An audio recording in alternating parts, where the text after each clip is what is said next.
नमस्कार, कैसे हैं आप लोग। एक बार पुनः स्वागत है आप सभी लोगों का हमारे समृद्धि आईएएस के यूट्यूब चैनल पर और अब की बार मेंस पार सीरीज में। तो इसके तहत जो है वो हम पेपर 3 से प्रश्न कराने वाले हैं। और आज का जो हमारा प्रश्न है, खाद्य सुरक्षा हेतु विभिन्न उपायों के बावजूद वृहद चुनौतियां बनी हुई हैं, भारत के संदर्भ में व्याख्या कीजिए।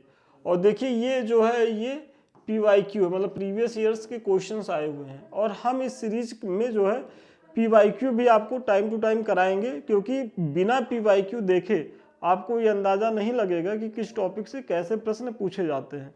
तो अभी यदि आप लोग नए हैं, जो बच्चे मेंस लिख रहे हैं, प्रीलिम्स पास किए, उनको तो चीज़ें पता होंगी, लेकिन यदि आप चैनल पे नए हैं तो आप एक सुझाव है कि आप जा करके पहले अपना सिलेबस और PYQ खूब ध्यान से देखिएगा कि प्रीलिम्स में कैसे प्रश्न बनते हैं, मेंस में कैसे प्रश्न बनते हैं और हमारा सिलेबस क्या है। जब इतनी चीज़ें आप बेहतर तरीके से कर लेंगे तब जो है आपको सही मायने में तैयारी की दिशा दशा दोनों चीज़ें पता चलेंगी कि किस दिशा में हमको कैसे आगे बढ़ना है। अगर आप कोई टॉपिक पढ़ेंगे तो उसमें जो है आपको छांटने आ जाएगा, क्योंकि इस समय तो आप जान ही रहे होंगे कि मैटर की भरमार है।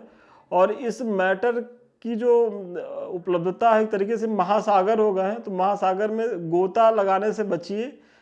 तो वो तभी आप बच पाएंगे जब आपके जेहन में PYQ रहेगा, आपके दिमाग में PYQ रहेगा। तो ये PYQ, और देखिए इसी तरीके से प्रश्न बनते हैं। 12 अंक का प्रश्न है, यूपी कमीशन के द्वारा पूछा गया प्रश्न है। तो हम इसी को बताएंगे कि इसके माध्यम से कैसे आप भूमिका लिखेंगे, कैसे बीच का पार्ट लिखेंगे, कैसे कंक्लूजन लिखेंगे। तो आप लोग बने रहिएगा। देखिए ये हमारे क्लास का जो है टाइम टेबल है। आप सभी जानते होंगे मंडे टू जो फ्राइडे है हमारा, और फिर सैटरडे जो वीकली करंट अफेयर्स आता है शाम को जो है वो 4 बजे। और मंडे से फ्राइडे तक प्रत्येक पेपर से प्रश्न पत्र हम करवाते रहते हैं। यदि आप लोग नए हैं तो इसको जो है देखिए, और पुराने जो वीडियो हैं उसको भी देख लें।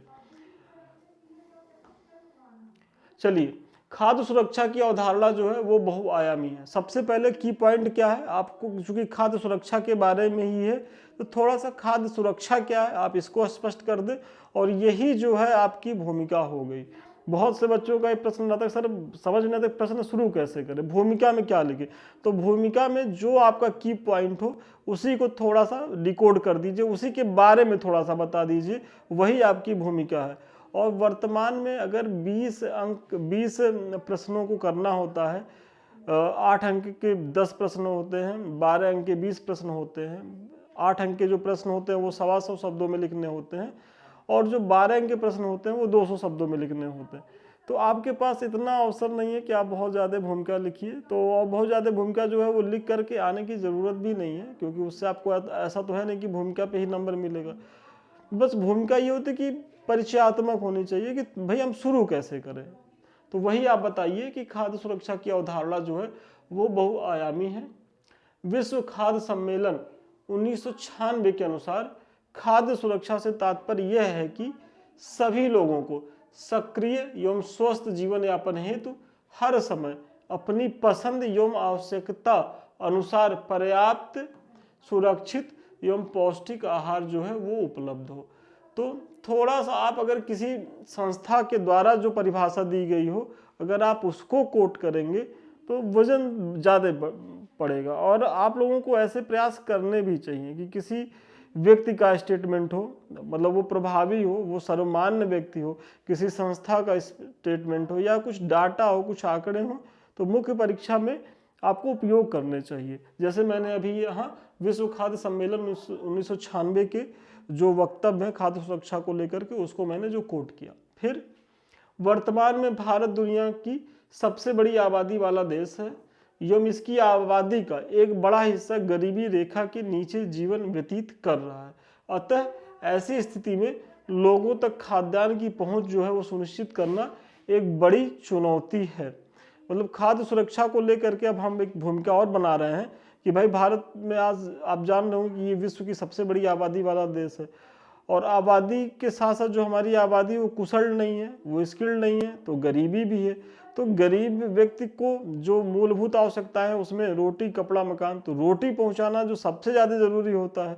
तो उसके लिए उसी पे प्रश्न है, तो वही हम भूमिका बना रहे हैं कि भाई इतनी बड़ी आबादी तक खाद्य सुरक्षा सुनिश्चित करना अपने आप में एक चुनौती है। फिर वैश्विक खाद्य सुरक्षा सूचकांक 2022 के अनुसार लगभग 23 करोड़ लोग,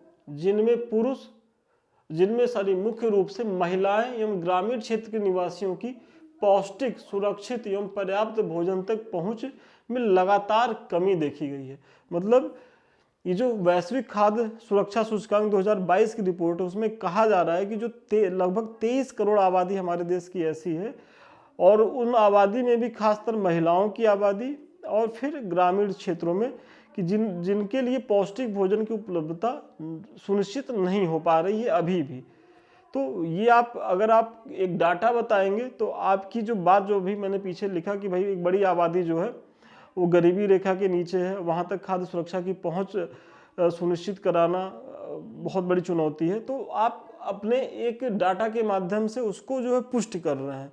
और इसी तरीके से जब कोई आप दावा करें तो उसके प्रमाण में इस तरीके के तर्क तथ्य जरूर दें, क्योंकि यही जो तर्क तथ्य उदाहरण होते हैं आपके दावे की पुष्टि करते हैं, और अंक भी आपको इन्हीं दावे की पुष्टि के आधार पर ही मिलता है। फिर बाल कुपोषण की स्थिति भी जो है वो चिंताजनक है। मतलब शिशु मृत्यु दर भी आप देख रहे होंगे, या बाल कुपोषण की स्थिति, तो भारत में जो है जो बच्चों में सबसे कुपोषित बच्चे अगर विश्व स्तर पर देखा जाए तो भारत के ही पाए जाते हैं, और इसका एक बड़ा कारण ये है कि हमारी आबादी भी बहुत ज़्यादा है। फिर राष्ट्रीय खाद्य सुरक्षा अधिनियम, मतलब भारत सरकार द्वारा खाद्य सुरक्षा के लिए किए गए प्रयास। देखिए अभी तो हम थोड़ा सा चुनौतियों के बारे में चर्चा की, कितनी बड़ी चुनौती है। अब इन चुनौतियों से पार पाने के लिए प्रयास किए जा रहे हैं, वो बताइए कि राष्ट्रीय खाद्य सुरक्षा अधिनियम 2013 की आप चर्चा करिए। इसके तहत ग्रामीण इलाकों की 75% और शहरी क्षेत्रों की 50% आबादी को कवर किया गया है।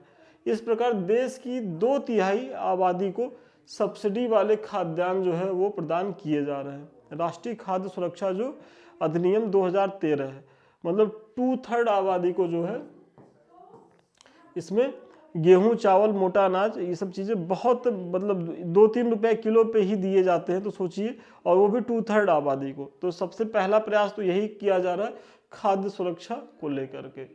फिर अगला प्रयास प्रधानमंत्री गरीब कल्याण अन्न योजना की बात है। तो इसके तहत गरीब परिवारों को हर महीने 5 किलो मुफ्त अनाज प्रदान किया जाता है, जिसे वर्ष 2024 में अगले 5 वर्ष तक के लिए बढ़ा दिया गया। बहुत इंपॉर्टेंट है कि आप सभी जान रहे हो कि कोविड के समय में पीएम जो है हमारे प्रधानमंत्री नरेंद्र मोदी की ये बहुत महत्वाकांक्षी पहल है, और ये पहल इतनी निर्णायक रही कि उनको जो है विजय दिलाने में भी इसकी बड़ी भूमिका रही। तो वो उस पर तो हम नहीं जाएंगे, तो विषयोत्तर हो जाएगा, क्योंकि प्रत्येक सरकारें वेलफेयर का काम करती ही हैं, क्योंकि उनको लगता है कि हम अगर इस तरीके के प्रयास करेंगे तो हमारा जो है वोट बैलेंस मजबूत होगा, हम काफ़ी अच्छी स्थिति में रहेंगे, जिसे वर्ष 2024 में अगले 5 वर्षों के लिए बढ़ा दिया गया। तो ये पीटी का फैक्ट हो गया कि जो पीएम गरीब कल्याण अन्न योजना है उसकी वैलिडिटी अब कब तक हो गई है, तो जो है वो जनवरी 2029 तक हो गई है, क्योंकि इसे जनवरी 2024 में बढ़ाया गया है 5 वर्ष के लिए। फिर मिड डे मील योजना, आप सभी जान रहे होंगे कि जो विद्यालय में जो 1 से लेकर के जो 8 तक के जो विद्यालय हैं उसमें जो मिड डे मील योजना चलाई जा रही है, और ये देश भर के, ऐसा नहीं कि ये किसी प्रदेश तक ही सीमित है, ये पूरे देश में जो है वो विद्यालयों में चलाई जा रही है, ताकि जो बालक हैं उनको जो है कुपोषण से बचाया जा सके। बालक बालिकाएं दोनों। सार्वजनिक वितरण प्रणाली की बात हो रही है कि इसके द्वारा खाद्यान्नों को लक्षित वर्ग तक आसानी से पहुंचाने का प्रयास किया जा रहा है।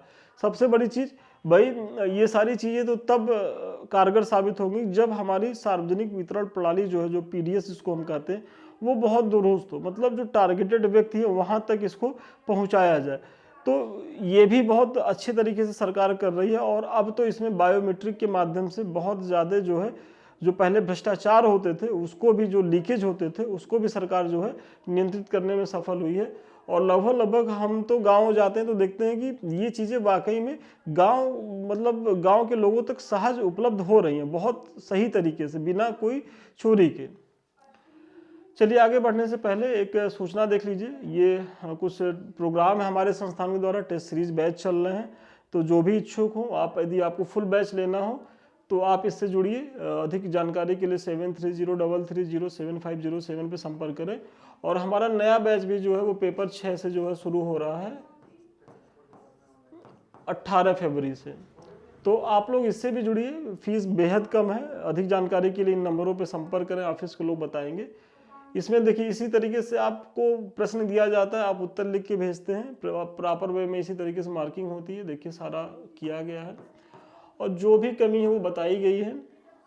फिर जो है जब आपके कॉपी का मूल्यांकन हो जाता है, फिर जो मॉडल आंसर होता है वो भी सेम डे ही प्रोवाइड किया जाता है। तो इसके माध्यम से प्रयास यही होता है कि आपको प्रत्येक टॉपिक से जो महत्वपूर्ण क्वेश्चन है वो करा दिए जाए, मॉडल आंसर भी दे दिया जाए, ताकि जब आप मुख्य परीक्षा में जाइए तो आपके पास प्रश्नों का एक संग्रह हो, उत्तर मॉडल आंसर के रूप में, और आप मुख्य परीक्षा में काफ़ी सहज स्थिति में रहें। और यदि आप हमारे सारे बैच को ज्वाइन करते हैं तो आप ये मान के चलिए कि सभी पेपर्स मिलाकर करीब 500 प्रश्नों के उत्तर जो है आपको इसी तरीके से मिलेंगे। और अगर आप इतना भी करके जाएंगे तो बहुत अच्छी स्थिति में रहने वाले हैं। फिर चलिए अगला देखिए कि खाद्यान्नों की पैदावार बढ़ाने के लिए सरकार बीज एवं उर्वरकों पर सब्सिडी प्रदान कर रही है। फिर पीएम कृषि सिंचाई योजना एवं फसल बीमा योजना जैसी योजनाओं का संचालन भी जो है वो कर रही है। भाई अगर इतनी बड़ी आबादी है, अन्न को जो है भाई, जो भोजन है वो बेसिक नीड होती है, सबको पहुंचाना है, तो वो पहुंचेगा तब जब सरप्लस प्रोडक्शन होगा। तो ऐसा नहीं कि जो पीछे सरकार कर रही है भाई वो तो एक नियम बना रही है कि हम इतना देंगे, लेकिन वो देंगे कहाँ से जब तक पैदावार नहीं बढ़ेगी। तो सरकार इस दिशा में भी बहुत बढ़िया प्रयास कर रही है। और आपको इसको भी बताना होगा कि सरकार बीज एवं उर्वरकों पर जो है वो सब्सिडी दे रही है और उन्नत बीजों के जो है निर्माण मतलब को भी प्रश्रय दे रही है, अनुसंधान कर रही है। नए नए आज के 30 साल 35 साल पहले या हरित क्रांति के पहले मान लीजिए, जब हरित क्रांति नहीं हुई थी उसके पहले जो हमारे बीज थे वो परंपरागत तरीके से थे, उनमें प्रोडक्शन नहीं होता था, उनकी क्षमता उस तरीके की नहीं थी। लेकिन आज जो हम हाइब्रिड बीजों का उपयोग करके पैदावार बढ़ा लिए हैं, फिर उर्वरकों का प्रयोग कर रहे हैं और ज़्यादा पैदावार बढ़ रहा है, कीटनाशकों का प्रयोग कर रहे हैं, तो ये सारी चीज़ें भी कर रही हैं। इसके अलावा सिंचाई सुविधाओं का विकास किया जा रहा है। फसल बीमा योजना के तहत फसल को सुरक्षित किया जा रहा है कि यदि चीज़ें गड़बड़ होती है तो किसान की जो क्षति ना हो, उनको क्षतिपूर्ति मिल जाए। तो ये सारे प्रयास किए जा रहे हैं। हालांकि खाद्य सुरक्षा हेतु किए गए उपयुक्त उपायों के बावजूद भी विश्व भूखमरी सूचकांक 2024 में 127 देशों में भारत की रैंकिंग जो है वो 105 है। मतलब ऊपर इतने प्रयास किए जा रहे हैं कि मतलब हम इतनी योजनाएं चला रहे हैं, 2/3 आबादी को जो है हम पीडीएस के माध्यम से बहुत सस्ते कीमत पे जो है भोजन उपलब्ध करा रहे हैं, सारी चीज़ें कर रहे हैं। लेकिन उसके बाद भी जो हमारी स्थिति है वो दयनीय बनी हुई है। और जो सूचकांक है विश्व भूखमरी सूचकांक 2014 उसमें 127 देशों में हमारी जो रैंकिंग है वो 105 है। सोचिए, मतलब हम अपने पड़ोसियों से भी मतलब गए गुजरे वाली स्थिति है। पाकिस्तान और बांग्लादेश जैसे देश, नेपाल जैसा देश हमसे बेहतर स्थिति में है। तो ये थोड़ा सा हमारे लिए चिंताजनक बात भी है। इसकी निम्न स्थिति को दर्शाता है। और ये क्यों दर्शाता है, मतलब अभी भी हम इसको काबू नहीं कर पा रहे हैं, तो इसके अभी भी अन्य बहुत महत्वपूर्ण कारण है और उस पर भी जो है काम करने की जरूरत है। जैसे गरीबी और बड़ी जनसंख्या, मतलब हमारे पास एक बड़ी जनसंख्या तो है ही, साथ में साथ वो स्किल्ड नहीं है तो गरीब भी है। फिर प्रति हेक्टेयर निम्न उत्पादकता और खराब कृषि पद्धति, अभी भी जो है हमारी आबादी का एक बड़ा वर्ग जो है, जो कृषकों का वर्ग है, वो परंपरागत तरीके से ही अभी कृषि को जो है वो करता चला आ रहा है। मतलब जो उन्नत बीजों से उसकी पहुंच अभी दूर है। फिर जो फसलों में एक विविधीकरण की प्रक्रिया होती है कि मतलब किस, और जो हमारे सरकार के द्वारा जो मृदा परीक्षण का जो कार्यक्रम भी चलाया जा रहा है, आप ईमानदारी से बताइए, आपके आसपास जो गांव के लोग हैं वो अपने मिट्टी की जो गुणवत्ता की जांच कराने कभी लैब में लेके गए? मतलब सुविधाएं तो है लेकिन लोग जा नहीं रहे। शायद वो अगर अपने मिट्टी की गुणवत्ता की जो है वो जांच करते और उनको पता चलता कि नहीं, हमारी मिट्टी में अरहर की बजाय अगर हम सरसों बोए या और कोई बोए तो कुछ ज़्यादा ही पैदावार होगा, तो वो चीज़ें थोड़ा सा फसल पैटर्न बदल करके लाभ कमा सकते थे। तो अभी भी उस तरीके का अवेयर नहीं है, और इसीलिए हम देखते हैं कि जो हमारे खेतों में प्रति हेक्टेयर उत्पादकता है वो विकसित देशों से तुलनात्मक रूप से मतलब आधे पे है। अभी हम अगर थोड़ा सा प्रयास करें तो हम अपने खेतों से जितना प्रोडक्शन ले रहे हैं उसका दुगना प्रोडक्शन ले सकते हैं। तो ये चीज़ें आप बताइए। फिर सिंचाई एवं जल प्रबंधन की समस्या, अभी भी हमारा देश जो है वो कहा जाता था कि भारतीय जो कृषि है वो मानसून का जुआ है, भाई मानसून बेहतर आया तो कृषि बेहतर हुई। तो अभी भी कहीं ना कहीं हम मानसून पर ही हमारी निर्भरता ज़्यादा है, और सिंचाई के साधनों का उस तरीके से अभी विकास नहीं कर पाए हैं। फिर भंडारण एवं कोल्ड चेन की जो अवसंरचना की कमी है। मतलब पहली बात तो अगर हमारा जो प्रोडक्शन है, आप देखते होंगे कि कभी कभी खाद्यान्न सड़ जाते हैं। क्यों सड़ जाते हैं? क्योंकि भंडारण की क्षमता नहीं है, उस तरीके से कोल्ड स्टोरेज नहीं है। फिर आपूर्ति श्रृंखला का प्रभावी न होना, जैसे जो पीडीएस ओडीएस है उसकी भी सीमाएं हैं, उसमें भी तमाम लीकेज की चीज़ें थी, तो वो लक्षित वर्ग तक वो पहुंच ही नहीं पाते थे। हालांकि इस दिशा में सरकार के द्वारा बेहद प्रयास किया जा रहा है और वो काफ़ी सफल भी दिख रहा है। फिर भोजन की बर्बादी, हमारा मतलब एक बड़ा जो है जो जनसंख्या जो कुपोषित, उसका एक बड़ा कारण है कि किसी के पास बहुत ज़्यादा है और किसी के पास एकदम नहीं है। मतलब भोजन की बर्बादी, आप देख रहे हैं कि शादी विवाह में कितना बन जाता है, कितना नुकसान हो जाता है। वहीं उसी के 2-4 किलोमीटर के बाद आप जाएंगे तो एक लोग खा खा के मर रहे हैं, वहीं दूसरी तरफ लोग भूखे से मर रहे हैं। तो ये सारी चीज़ें हैं। तो इस प्रकार उपयुक्त चुनौतियों का समाधान करके खाद्य सुरक्षा को जो है वो तृणमूल स्तर तक जो है वो सुनिश्चित किया जा सकता है। मतलब आप जो है इस प्रश्न के माध्यम से खाद्य सुरक्षा क्या है उसको बताएं, फिर खाद्य सुरक्षा को सुनिश्चित करने के लिए सरकार प्रयास क्या कर रही है उन योजनाओं को बताएं। लेकिन फिर भी चुनौतियां बनी हुई हैं, तो चुनौतियां बनी हुई हैं तो उनके समाधान के लिए क्या किया जा सकता है, तो फिर आप इन सारी चीज़ों को बताएं कि इस सब चीज़ों को करते हुए जो है सरकार खाद्य सुरक्षा को सुनिश्चित कर सकती है। तो आज के प्रश्न का उत्तर यहीं तक था। और देखिए प्रश्न को आपको इसी ऑर्डर में लिखना है कि कैसे, मैंने संक्षेप में छोटी सी भूमिका बताई और फिर टू द पॉइंट प्रश्न के प्रत्येक डायमेंशंस को कवर करते हुए बहुत छोटा सा निष्कर्ष दिया। तो इस प्रश्न के माध्यम से मुझे बहुत उम्मीद है कि आपको जो है ये पता चला होगा कि कैसे प्रश्न को करना है, कैसे भूमिका लिखनी है, कैसे निष्कर्ष लिखना है और कैसे बीच का पार्ट लिखना है। और प्रश्न में ये भी है कि आपको जो है अगर कोई दावा कर रहे हैं तो उन दावे के पीछे का प्रमाण देना है, तर्क देना है, तथ्य देना है। और इसके लिए यही आप कर सकते हैं कि आप प्रैक्टिस करिए, कुछ कुछ चीज़ें आप नोट कर लीजिए, या पीटी के लिए जो फैक्ट आप पढ़े होते हैं कायदे से यदि आप उनको दिमाग में रख के जाएंगे तो आप वहाँ से भी उदाहरण दे सकते हैं। ये कुछ लिंक्स हैं, इन लिंक्स को आप लोग ज़रूर फॉलो करें। ये टेलीग्राम है समृद्धि IAS का, यहाँ इसलिए जुड़िए क्योंकि यहाँ जो हम पढ़ा रहे हैं उसका PDF आपको मिलेगा। साथ ही साथ और भी परीक्षा से उपयोगी जानकारी आपको यहाँ निःशुल्क मिल जाती है। ये दोनों हमारे YouTube चैनल हैं, समृद्धि IAS के ये हैं और संदीप मिश्रा ऑफिशियल, ये दोनों चैनल हमारे हैं। और इन दोनों चैनल को यदि आप लोगों ने अभी तक सब्सक्राइब नहीं किया तो कर लें, क्योंकि आप देखेंगे कि यहाँ आपके परीक्षा से उपयोगी बहुत सी जानकारियाँ जो हैं हमारे द्वारा लाई जाती हैं। और हमारे किसी भी बैच से जुड़ने के लिए हमारे इस नंबर पर 7303307507 पर संपर्क करें।